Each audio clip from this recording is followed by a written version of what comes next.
राधे राधे, जय श्री कृष्णा। चॉकलेट मामी से मैं सीमा सिंह आप सभी का स्वागत करती हूँ। आज हम माघ मास के महात्म्य का 8वां अध्याय और 8वें दिन के माघ स्नान की पवित्र पौराणिक पुण्य फल देने वाली कथा का श्रवण करेंगे। अब तक हमने 7 अध्याय सुने हैं। आशा करती हूँ आपको सभी अध्याय अच्छे लगे होंगे। अगर आपका कोई भी अध्याय सुनने से छूट गया है तो डिस्क्रिप्शन बॉक्स में मैं उसका लिंक छोड़ दूंगी। आप वहां से अपना छूटा हुआ अध्याय सुनकर पुण्य लाभ कमा सकते हैं। कथा को आगे सुनने से पहले हम देख लेते हैं कि आज हम माघ मास के इस अध्याय में कौन सी कथा का श्रवण करेंगे। माघ मास के 8वें दिन के इस अध्याय में हम यमदूत का विकुंडल से अहिंसा, तप और दान का वर्णन सुनेंगे। साथ ही इस अध्याय में हम माघ मास के स्नान की एक पौराणिक कथा भी सुनेंगे। सबसे पहले हम माघ मास का 8वां अध्याय सुनते हैं। यमदूत विकुंडल से बोला कि हे सौम्य, तुमने बहुत अच्छा प्रश्न पूछा है।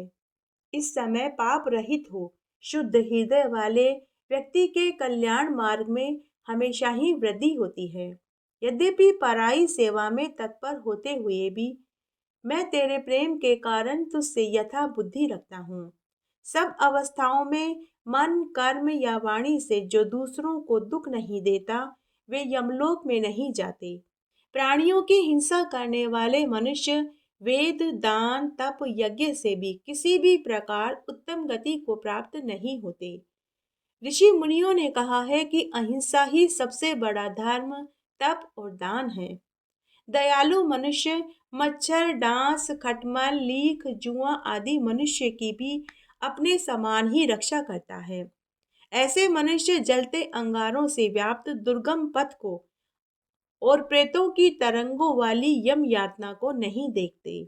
जो मनुष्य अपने भोजन के हेतु जल और थल के जीवों को मारते हैं वे काल सूत्र नाम के नरक में दुर्गति को पाते हैं और अपने ही मांस का वे भोजन करते हैं। पी व लहू पीते हैं। कीचड़ में औंधे मुंह गिराए जाते हैं जहां उन्हें बहुत सारे कीड़े मकोड़े काटते हैं। अंधेरे में ऐसे व्यक्ति एक दूसरे को काट काट कर खाते हैं और घोर शब्द करते हुए चीखते चिल्लाते हैं। ऐसे व्यक्ति कई कल्प तक नरक में दुख भोगते हैं। हे वेश्या, फिर नरक से निकलकर बहुत दिनों तक स्थावर योनि को भोग कर वे क्रूर सैकड़ों तिर्यक योनि में जाते हैं।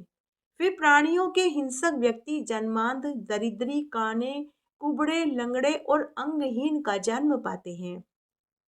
इसलिए हे वेश्या, दोनों लोकों में सुख चाहने वाले मनुष्य को मन, क्रम, वाणी से दूसरों से कभी भी द्रोह नहीं रखना चाहिए।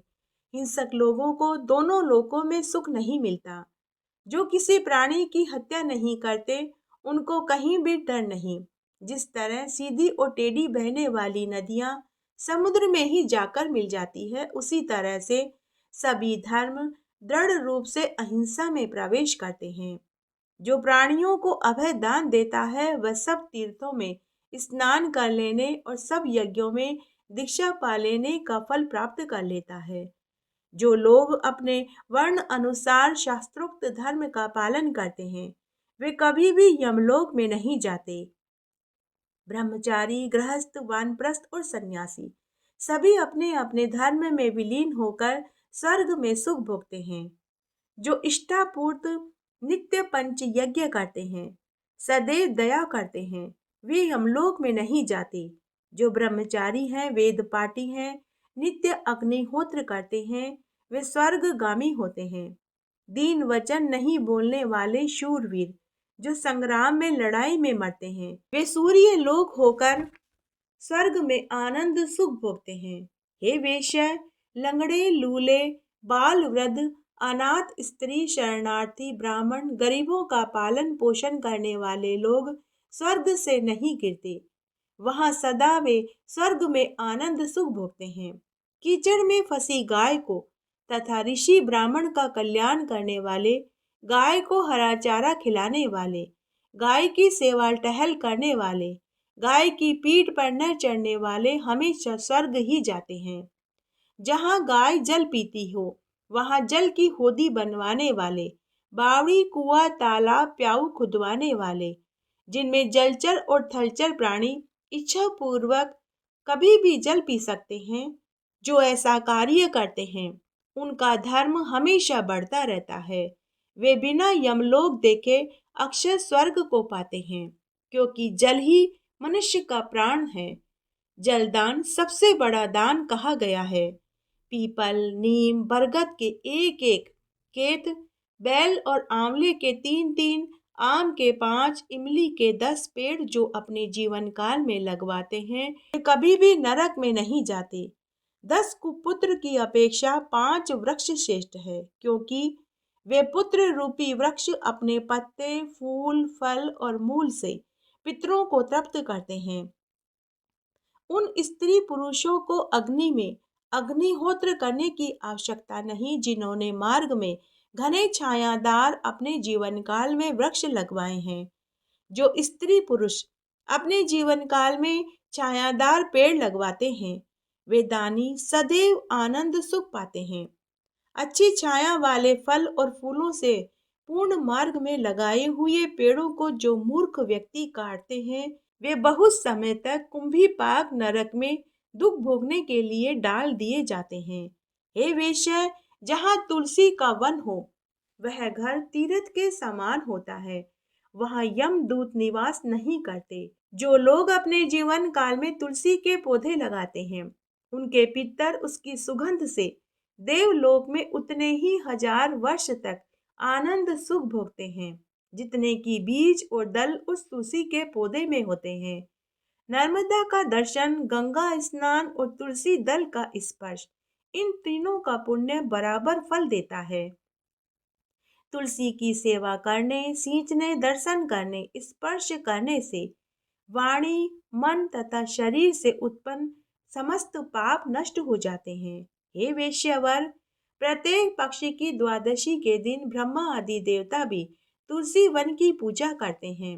रत्न, सोना, फूल और मोती ये तुलसी की समानता नहीं कर सकते, क्योंकि इनके दान से 16 गुना तुलसी पत्र का दान कहा गया है। जो फल 1000 आम और 100 पीपल के पेड़ लगाने से फल देता है, वही फल तुलसी का एक पौधा लगाने से ही मिल जाता है। जो तुलसी की मंजरी से हरि की पूजा करते हैं, वह कभी भी पुनः गर्भ में नहीं आता। जो मनुष्य स्वयं प्राकट्य हुए शिवलिंग की या स्फटिक के रत्न के लिंग की, पार्थिव के लिंग की, कहीं तीर्थ में, पर्वत पर या वन में स्थापित की हुई शिवलिंग की पूजा करते हैं और सदैव ओम नमः शिवाय, श्री शिवाय नमस्तुभ्यम इस मंत्र का जाप करते हैं, अथवा प्रसंग से, शठता से, अभिमान या लोभ से महादेव जी की सेवा करते हैं, वे कभी भी यमराज का दर्शन नहीं करते। शिवजी के भक्त शिवजी की पूजा में लीन होकर शिवलोक में 14 इंद्र तक आनंद सुख भोगते हैं। हे वेश्या, शिव पूजन के समान पुण्य देने वाला, सब पापों का नाश करने वाला, सब कीर्ति का देने वाला तीनों लोकों में दूसरा और कोई कर्म नहीं है। जो शिव भक्त जनार्दन भगवान से वैर करते हैं, वे मरने के बाद नरक का दुख पाते हैं। शिव जी का कैसा भी धन, अन्न, फल, जल क्यों न हो, उसे ग्रहण न करें और न कभी शिव निर्माल्य का उल्लंघन करें। उसे किसी गड्ढे, कुएं आदि में डाल देना चाहिए। जो मनुष्य लोभ या मोहवश होकर मक्खी के पैर के समान भी शिव द्रव्य लेता है, वह कल्प तक नरक में गिराया जाता है। जो तृण, काठ, पत्थर का ब्रह्मा, विष्णु और महादेव जी का मंदिर या मठ बनवाते हैं, ऐसे मनुष्य इन देवताओं के लोक में बहुत समय तक आनंद सुख भोगते हैं। हे वेश्य, जो लोग अपने जीवन काल में धर्मशाला, गौशाला, सन्यासियों के लिए विश्राम स्थल, ब्राह्मणों के लिए घर और गरीब दुखियों के लिए कुटिया बनवा कर के देते हैं, वे लोग इंद्र के भवन में वास करते हैं। इन स्थानों के जीर्णोद्धार कराने से ऐसे मनुष्य को दुगना फल प्राप्त होता है। जो मनुष्य इनको तोड़ता है, वह घोर नरक में डाले जाते हैं। जो मनुष्य लोभवश देवता, ब्राह्मण या सन्यासी के मठ पर अधिकार जमाता है, उसे सब धर्मों से बहिष्कृत कर देना चाहिए। जो मठ के पत्र, पुष्प, फल, अन्न और द्रव्य का भक्षण करते हैं, उसके पुत्र, कुल और बंधु बांधव 21 नरक का दुख भोगते हैं। सूर्य, चंडिका, विष्णु, गणेश आदि देवता का द्रव्य भक्षण नहीं करना चाहिए। मठाधीशों के अन्न का भोजन भी नहीं करना चाहिए। यदि भोजन करता है तो उसे चांद्रायन व्रत करके इसका प्रायश्चित करना चाहिए। मठाधिकारी को स्पर्श करने पर वस्त्र सहित जल में गोता लगाएं। ब्रह्मा, विष्णु और शिव की पूजा के लिए जो बगीचा आदि लगवाते हैं, वे देवलोक में वास करते हैं। जो मनुष्य सदैव पिता, माता, देवता और अतिथियों की सेवा करते हैं, वे प्रजापति के उत्तम लोक को पाते हैं, इसमें कोई शक नहीं है। आइए अब हम माघ मास के इस अध्याय में एक पौराणिक कथा का श्रवण करते हैं। पोपाबाई की कहानी सुनने का बहुत पुण्य फल मिलता है। आइए अब हम पोपाबाई की कहानी सुनते हैं। एक बार एक बुढ़िया माई थी। वह सभी प्रकार के व्रत और उपवास करती थी, लेकिन उसने पोपाबाई का कोई व्रत नहीं किया और नहीं कोई दान पुण्य किया। पूरी उम्र पार करने के बाद जब बुढ़िया की मृत्यु हुई, मरने के बाद उसे सबसे पहले भगवान के घर में पोपाबाई का दरवाजा मिला। तो पोपाबाई ने बुढ़िया माई का रास्ता रोक लिया और कहा कि अरे बुढ़िया माई, तूने सभी तरह के व्रत उपवास किए, लेकिन मेरे नाम का न तो तूने व्रत किया और न ही कोई दान पुण्य किया, इसलिए मैं तुझे आगे नहीं जाने दूंगी। तब बुढ़िया माई ने कहा कि मैं आपको जानती नहीं हूँ, इसलिए मैंने आपका व्रत नहीं किया, इसलिए आप मुझे क्षमा कर दीजिए। मुझे आप अपने व्रत की पूरी विधि बताइए। तब पोपाबाई ने कहा कि एक कटोरे में राई और एक कटोरे में तिल लो और श्रद्धा अनुसार उसमें गुप्त दान रखो और मेरा 7 दिन तक व्रत करो और व्रत करने के बाद कटोरे सहित राई और तिल किसी ब्राह्मण को या ब्राह्मणी को दान में दे दो। तब बुढ़िया माई ने कहा कि यह व्रत कैसे करते हैं? अब मैं यह व्रत कैसे करूं, क्योंकि मेरी तो मृत्यु हो चुकी है। अब मुझे क्या करना चाहिए? तब पोपाबाई ने बुढ़िया माई को वापस धरती पर भेज दिया। धरती पर बुढ़िया माई के परिवार वाले उसे जलाने की तैयारी कर रहे थे। जैसे ही उसके मृत शरीर में हलचल देखी तो सभी डरकर भागने लगे। तब बुढ़िया माई ने अपने बेटा भुवों से कहा कि मुझे तो वापस भगवान ने भेजा है। मुझे पोपाबाई का 7 दिन तक व्रत करना है और दान पुण्य करना है, तभी मुझे स्वर्ग की प्राप्ति होगी। उसके बाद बुढ़िया माई को उसके घर वाले खुशी खुशी वापस घर लेकर आए। घर आने के बाद बुढ़िया माई ने पोपाबाई का व्रत किया। एक कटोरे में राई और एक कटोरे में तिल भरा। 7 दिन तक कहानी सुनी, व्रत किया और उस राई और तिल के कटोरे को एक सुहागन ब्राह्मणी को दान में दिया। साथ ही दक्षिणा के रुपए दिए और ब्राह्मणी के 5 कपड़े भी दिए। 7 दिन बाद बुढ़िया माई की मृत्यु हो गई। अब की बार उसे लेने के लिए देव विमान आया।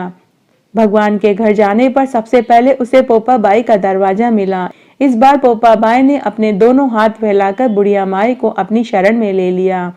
इस कहानी का फल सबको मिले, कहानी कहने वाले को, सुनने वाले को और हुकारा भरने वाले को। आज मैंने आपको महात्म्य के साथ में पोपाबाई की कहानी सुनाई। आशा करती हूँ यह आपको जरूर पसंद आएगी। आइए अब हम माघ मास के इस अध्याय में एक पौराणिक कथा का श्रवण करते हैं। एक बार एक राजा था जिसका नाम शिवी था। वे अत्यंत ही दयालु थे। उन्होंने 6 दान घर अलग अलग जगह पर बनवा रखे थे। शहर के चारों दरवाजों पर एक एक दान घर था। एक शहर के बीचों बीच में और एक महल के प्रमुख दरवाजे पर था। इन दान घरों से वह गरीबों को रोज दान दिया करता था। तब एक बार पूर्णिमा का दिन था। राजा शिवी राजगद्दी पर बैठा बैठा सोचने लगा कि ऐसी कोई भी वस्तु नहीं जो मैंने दान में नहीं दी, फिर भी मुझे संतुष्टि प्राप्त नहीं हो रही। अब मैं चाहता हूँ कि मैं कोई ऐसी व्यक्तिगत चीज दान में दूं ताकि मुझे संतुष्टि प्राप्त हो। यदि कोई आज मेरा दिल भी मांग लेगा तो मैं उसे अपना दिल भी दान में दे दूंगा। यदि कोई मेरी आंखें मांगेगा तो मैं अपनी आंखें दान में दे दूंगा, तभी मुझे संतोष प्राप्त होगा। तब उस दिन राजा हाथी पर सवार होकर दान घर में दान देने के लिए रवाना हुआ। ऊपर इंद्रलोक में राजा इंद्र की दृष्टि राजा शिवी पर पड़ी। इंद्रदेव ने राजा शिवी के मन की बात को जान लिया। इंद्रदेव ने सोचा कि राजा शिवी आज अपने याचक को आंख भी दान देने को तैयार है। क्यों न मैं राजा शिवी की परीक्षा लूं। इंद्र भगवान ने राजा शिवी की परीक्षा लेने का निश्चय किया। उन्होंने एक अंधे ब्राह्मण का रूप धरा। राजा शिवी जब अपने दान घर जा रहे थे तभी इंद्रदेव, जो ब्राह्मण वेशधारी थे, वे राजा के सामने आकर खड़े हो गए। राजा ने पूछा कि हे ब्राह्मण देव, आपको क्या चीज दान में चाहिए। ब्राह्मण रूपी इंद्रदेव ने राजा से कहा कि हे महाराज, मैंने आपके दान की खूब चर्चा सुन रखी है। मैंने सुना है कि आप दानी व्यक्ति को उसके मन पसंद की चीज दान में देते हैं। हे राजन, मैं आपकी दान की चर्चाएं सुनकर आज आपके पास आया हूँ। हे राजन, मैं एक अंधा ब्राह्मण हूँ। मैं आपसे एक आंख दान में चाहता हूँ, जिससे कि हम दोनों कम से कम एक आंख से इस संसार को अच्छे से देख सके। ब्राह्मण की बात सुनकर राजा शिवी को बहुत प्रसन्नता हुई। उन्होंने मन में सोचा कि आज महल में बैठा बैठा मैं यही सोच रहा था। आज मेरी दिल की इच्छा पूरी होने जा रही है। आज मैं एक ऐसा उपहार दूंगा जो मेरी व्यक्तिगत चीज है। शायद आंख दान में देने से मुझे तृप्ति प्राप्त हो। राजा ने ब्राह्मण से कहा कि हे ब्राह्मण देव, यह तो मेरे लिए सम्मान की बात है। आप एक आंख क्यों, आप मेरी दोनों आंखें दान में ले सकते हैं। तब राजा ने राजवेद को बुलवाया और कहा कि हे राजवेद जी, यह ब्राह्मण अंधा है। आज यह मुझसे एक आंख दान में मांगने आया है। मैं इसे अपनी एक आंख दान देना चाहता हूँ। अतः आप मेरी आंख निकाल करके इस ब्राह्मण की आंख में लगा दो। राजवेद को राजा की बात सुनकर बहुत झटका लगा। उन्होंने राजा से कहा कि महाराज, नेत्र दान कोई मामूली बात नहीं है। कृपया आप पुनः विचार कर लीजिए। दृढ़ निश्चयी राजा शिवी ने अपने राजवेद से कहा, हे राजवेद जी, मैंने बहुत सोच विचार करके ही यह निर्णय लिया है। अब आप देरी न करें। राजा के कठिन निर्णय को सुनकर राजवेद को भी बहुत दुख हुआ, लेकिन राजा की आज्ञा का पालन तो उन्हें करना ही था। तब उन्होंने कुछ जड़ी बूटियों को पीसा और चूरन बनाया। उस चूरन को राजा की आंखों में डाला, जिससे राजा की आंख में दर्द हुआ। आंखें गोल गोल घूमने लगी। राजवेद ने जब राजा की ऐसी हालत देखी तो वह पुनः हाथ जोड़कर बोला कि महाराज, आपके पास अभी भी सोचने का समय है। मैं अभी भी आपसे कहता हूँ कि आप अपना नेत्र दान का विचार त्याग दीजिए। मैं अभी भी आपकी आंख को ठीक कर सकता हूँ। लेकिन राजा नहीं माने और बोले कि जैसा मैंने आपसे कहा है आप वैसा ही कीजिए। आखिरकार राजवेद ने आंखें निकाल करके ब्राह्मण की आंख में लगा दिया। ब्राह्मण राजा से एक आंख पाकर बहुत खुश हुआ। राजा शिवी ने अपनी एक आंख से ब्राह्मण को देखा और कहा कि आहा, मेरा नेत्र दान सफल हो गया। तत्पश्चात राजा ने दूसरा नेत्र भी ब्राह्मण को दान में दे दिया। दोनों नेत्र पाकर ब्राह्मण बहुत खुश हुआ। थोड़ी देर के बाद वह राजा को प्रणाम करके वहां से चला गया। राजमहल में उपस्थित सभी लोग मूक बनकर राजा के दुख को देख रहे थे। इस तरह समय बीतने लगा। नेत्रदान के पुण्य से राजा शीघ्र ही स्वस्थ होने लगा। उनकी आंखों के गड्ढे भी भर गए, दर्द भी समाप्त हो गया। कुछ दिनों तक महल में रहने के बाद राजा ने सोचा कि एक अंधे व्यक्ति को शासन से क्या लेना देना। मैं एक भिक्षुक बनकर तपस्वी का जीवन जीऊंगा। तब राजा ने मंत्रियों की सभा बुलाई और उन्हें अपना निर्णय सुनाया। राजा को पालकी में बैठाकर एक उद्यान में लाया गया और एक सरोवर के किनारे बैठा दिया गया और एक सहायक राजा की सेवा के लिए वहां नियुक्त कर दिया गया। राजा ध्यान मग्न होकर बैठ गया और अपने दान के विषय में विचार करने लगा। राजा के पुण्य कर्मों से इंद्र का आसन डोल पड़ा। तभी इंद्रदेव उस उद्यान में राजा के पास आकर प्रकट हो गए। उनकी पदचाप सुनकर राजा ने कहा कि आप कौन हैं? इंद्रदेव ने कहा कि हे राजन, मैं इंद्रदेव हूँ। मैं तुम्हारे पास आया हूँ। बोलो, तुम्हें क्या चाहिए? प्रसन्न होकर राजा शिवी ने कहा कि हे इंद्रदेव, मेरे पास सब कुछ है। पर्याप्त मात्रा में धन सोना सब है। इस अंधे को और कुछ नहीं चाहिए।